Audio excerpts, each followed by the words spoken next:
So here's what I want you to notice. Whichever way you encounter the phenomenal world results in a specific experience of self. If you encounter the bicycle, your neighbor, the yard, and so on, as isolated entities in Cartesian space, this generates a phenomenal moment of self and not self. And we have seen what sort of experience of being alive that leads to.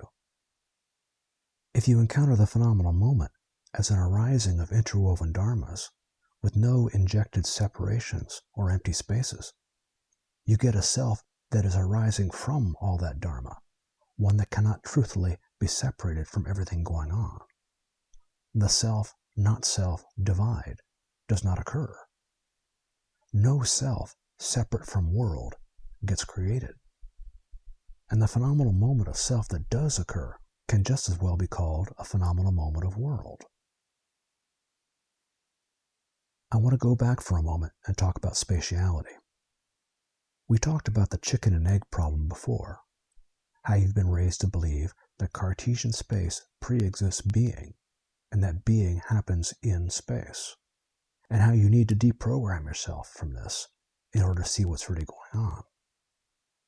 What's really going on around you is a temporal event, something we call world. You've been mistaking it for a place your whole life. You've been inserting empty spaces, separations, and hard edges into an ongoing temporal event, none of which are really there. Time has no spatial dimensions. The big hurdle that you really have to clear here is to get it through your head that spatiality is an emergent quality of this temporal event. What you are seeing out your kitchen window is not happening in any extended place. There is an unfolding moment of world going on, but this moment is not happening in space. It is not even happening in time. There is an unfolding that is both time and being. Spatiality emerges as you establish meaning, as you establish your possible ways of being in this unfolding moment of world. You could fix the bike, go get the lawnmower, or go swim in the lake. Spatiality is not a place in which dharmas unfold.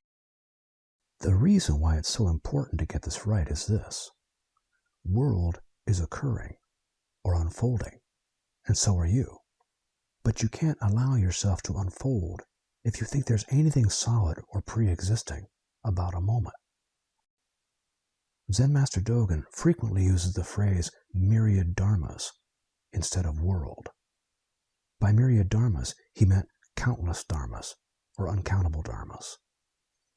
The phrase myriad dharmas is an important one because it correctly conveys that each phenomenal moment of world is temporal, a momentary arrangement of countless dharmas, not a solid world that you are in.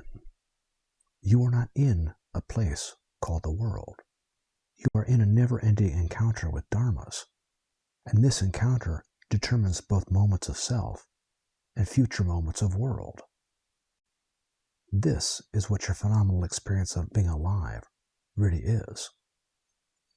Master Dogen taught that the phenomenal moment arises from the encounter of mind with the myriad dharmas. Out of this encounter emerges a moment of world, and out of this encounter emerges a moment of self. So how you encounter the myriad dharmas determines the phenomenal moment you find yourself in. For most of your life, you have encountered the myriad dharmas as a collection of solid objects which, taken together, make up a solid world, one that you feel you're in. You have spent your life advancing through this world, attempting to know and take hold of all these objects from the outside. But when you encounter the myriad dharmas as myriad dharmas, there is no longer any solid world that you are in.